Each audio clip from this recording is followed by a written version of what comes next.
ये वीडियो हमारे पास है, इतने पैसे आप दे देंगे तो ठीक है, वरना ये वीडियो हम पूरी दुनिया में वायरल कर देंगे। पहली मुलाकात में उन्होंने मिले और इंट्रोडक्शन हुआ, क्या वो चाहती थी, फ़ैन बन के फ़ोन किया। खलीलुर कमर साहब अगवा हुए थे, बिल्कुल इसमें कोई शक ही नहीं है। मुलजमान ने जो इनको कहा है कि उन्होंने कहा कि जी आपकी हम रैकी तकरीबन 1 साल से कर रहे थे। ये 3 माह से सिलसिला चल रहा था कि टीम से रब्ता किया जा रहा था, उनको कहा जा रहा था कि मैं इंग्लैंड से आई हूँ और मैं कैंसर की पेशेंट हूँ और मैं खलील साहब से ड्रामा लिखवाना चाह रही हूँ। ड्रीम शादी थी क्या, जब मैं 4:40 पर जब पॉप हटी है, जब सुबह सादक है और मैं वहाँ जाता हूँ। मैं फेमिनिस्ट के खिलाफ लड़ रहा हूँ। मैंने अपनी जिंदगी के 3.5 साल दिए हैं and I will fight with them till death. अस्सलाम वालेकुम प्यारे दोस्तों, बगैर टाइम ज़ाया किए पॉइंट पर आऊँगा। खलीलुर कमर के साथ क्या हुआ, क्यों हुआ, कैसे हुआ, बहुत सी वीडियो मिल जाएंगी आपको देखने के लिए। मैं कुछ हज़रात को अपनी वीडियो में जवाब देना चाहता हूं जिन्होंने सवाल उठाए खलीलुर कमर साहब पर। साहब ये बड़े अहम सवाल है, उनके जवाब दें। खलीलुर कमर साहब रात 4 बजे या 4:40 पर क्यों गए? खलील साहब अकेले क्यों गए? खलील साहब ने शोहरत के लिए ये काम किया। खलील साहब ठरकी हैं। खलीलुर कमर साहब को डॉक्टर ने 5 साल के लिए धूप में जाने से मना किया है। खलील साहब खातून से पंगे लेते हैं। शोबिज़ इंडस्ट्री पर अफसोस। सबसे पहले मुझे अफसोस है शोबिज़ वालों पर। किसी ने भी खलीलुर कमर साहब के लिए कोई वीडियो क्लिप रिकॉर्ड नहीं किया, उनकी फेवर के लिए, हौसला अफजाई के लिए कोई मुस्बत बात नहीं की। शोबिज़ के सबसे बड़े खिलाड़ी जिन्हें अदब और मोहब्बत से बाऊजी भी कहा जाता है, अफसोस भूल गए और तन्हा छोड़ दिया। ऐसा हो ही नहीं सकता कि काम के लिए गुजरे हुए कल में आपने उनके गोडों को हाथ ना लगाए हों, उनके पैरों पर ना बैठे हों। यकीनन ऐसे कई स्टार ज़रूर होंगे। खलीलुर कमर साहब ने एक्टर एक्ट्रेस को ड्रामा सिखाया, बोलना सिखाया, काम सिखाया और बेशुमार सुपरस्टार बनाए जो इस बात से इनकार नहीं कर सकते। इन सब सुपरस्टार को चाहिए था कि खलील साहब के साथ आज खड़े होते और हक अदा करते। खैर, खलीलुर कमर साहब को किसी की ज़रूरत नहीं, लेकिन मुझे अफसोस हो रहा है, तो उन बाऊजी को कितना अफसोस हो रहा होगा। खलीलुर कमर वाला जो इशू है, ये टिपिकल हनी ट्रैप का नहीं है। हनी ट्रैप में गन्ने इस्तेमाल नहीं की जाती, इतनी बड़ी टीम नहीं होती और अगवा करके किसी दूसरी जगह नहीं ले जाया जाता। वो तो सिर्फ एक वीडियो दिखाते हैं कि सर ये वीडियो हमारे पास है, इतने पैसे आप दे देंगे तो ठीक है, वरना ये वीडियो हम पूरी दुनिया में वायरल कर देंगे। सुनी सुनाई हद तक वो नाजेबा वीडियो, क्योंकि अगर नाजेबा वीडियो के जरिए उनको ब्लैकमेल किया जाता तो फिर उनको तावान के लिए अगवा करके ननकाना क्यों ले जाया गया? कई सरकारी ऑफिसर हनी ट्रैप का शिकार हुए। सीनियर अफसर को एक औरत ने ट्रैप किया और ट्रैप करके फिर उसे पैसे वगैरह मांगे, और वो खातून उससे पहले भी कई ऑफिसर्स को ट्रैप कर चुकी थी। एजेंसीज़ ट्रैप को इस्तेमाल करती हैं, हनी ट्रैप को इस्तेमाल करती हैं। जो खलीलुर साहब वाला केस है, इसमें उनको धोखाधड़ी से बुलाया गया और उसके बाद फिर उनको अगवा किया गया। अगवा करने के बाद उनके एटीएम से पैसे निकलवाए गए, उनके ज़रिए और पैसे मंगवाए गए। तो ये एक टिपिकल वो हनी ट्रैप वाला उस तरह का केस नहीं है। याद रखना, जो खलील साहब के साथ हुआ वो कल आपके साथ भी हो सकता है, किसी के साथ भी हो सकता है। आमना अरूज का पूरा गैंग था, प्रॉपर फंसाया गया प्लान के साथ। वो कोई आम लड़की नहीं थी जो आपने खलील साहब को तन्हा छोड़ दिया। खलीलुर कमर साहब ने वो अपना काम ईमानदारी से करते हैं, इसलिए हर प्रोजेक्ट में आज भी कामयाब हैं और रहेंगे इंशाअल्लाह। खलील साहब रात 4 बजे या 4:40 पर क्यों गए? खलील साहब अकेले क्यों गए? सवाल उठाने वालों, 4:40 पर कौन सी रात होती है? ये टाइम फजर का होता है। लोग नमाज़ पढ़ने और कई लोग अपनी मजदूरी करने भी निकल जाते हैं। 4 बजे का टाइम कोई तारीखी का टाइम नहीं है। लड़के लड़कियां आम तौर पर घूम फिर रहे होते हैं। सुबह 4 बजे खाना पीना, घर में वापस आना आम बात है। लाहौर शहर में रहते हैं, कोई जंगल में नहीं, ना ब्लैक एंड वाइट दौर में। शोबिज़ की फील्ड में तो ज़्यादा काम और मिलना मिलाना होता ही रात में है। खलील साहब ने शोहरत के लिए ये काम किया। खलीलुर कमर शोबिज़ की दुनिया में एक ऐसी शख्सियत हैं जो पाकिस्तान के अलावा पड़ोसी मुल्क में भी जाने माने जाते हैं, जिन्हें बच्चे से लेकर बुज़ुर्ग लोग भी जानते हैं। खलीलुर रहमान कमर को शोहरत की कोई ज़रूरत नहीं, शोहरत खुद उनके पास चल कर आती है।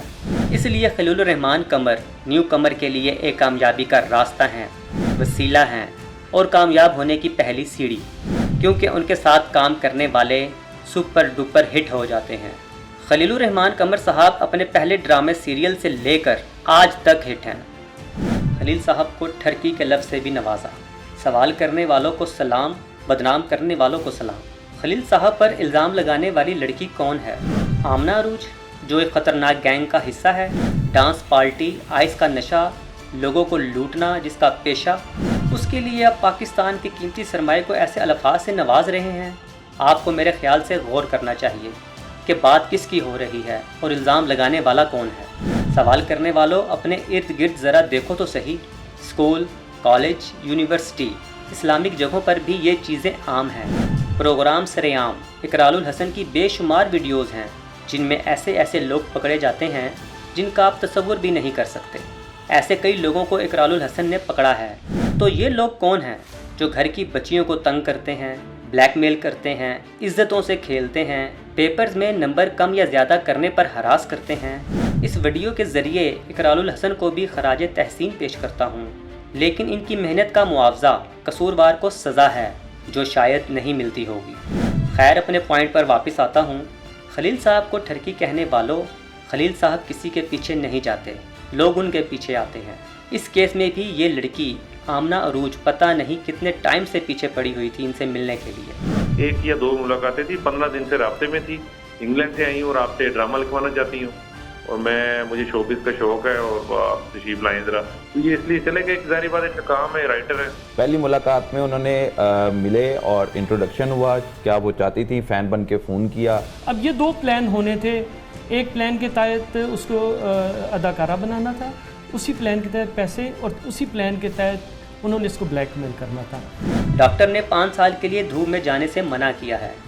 लोगों ने इस बात का भी मजाक उड़ाया। और खलीलुर रहमान कमर साहब किसी से डरते नहीं जो वो डॉक्टर की बात का सहारा लें। वो जब जहाँ चाहें जा सकते हैं।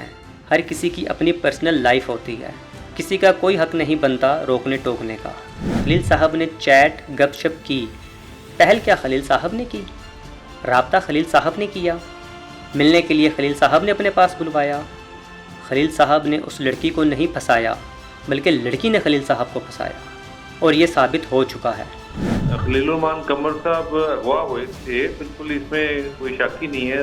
उनको ट्रैप किया गया, बुलाया गया बहाने से और उसके बाद अगवा कर लिया गया। खलील साहब खातून से पंगा लेते हैं, मारवी सरमत से भी लिया था। ये खातून कौन है? मारवी सरमत, उसका रिकॉर्ड सबके सामने है। और ये नई लड़की आमना अरूज, इसकी भी डिटेल आपके सामने है।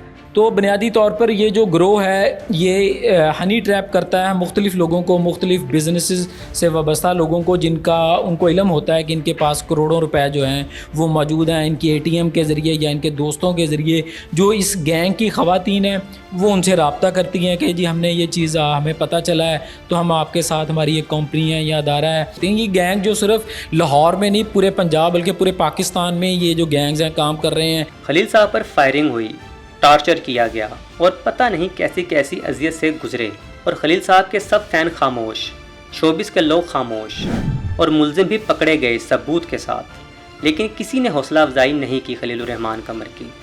पुलिस को खराज तहसीन पेश करता हूँ कि सब मुल्जिम को पकड़ा असले के साथ। शुक्रिया पंजाब पुलिस। उनके पास रॉड्स वगैरह थी और सारी, और असला था काफ़ी। उनके बटशट मारते रहे, फायर भी किया जो ज़मीन पे लगा। उनके कब्जे से वायरलेस सेट्स निकले हैं।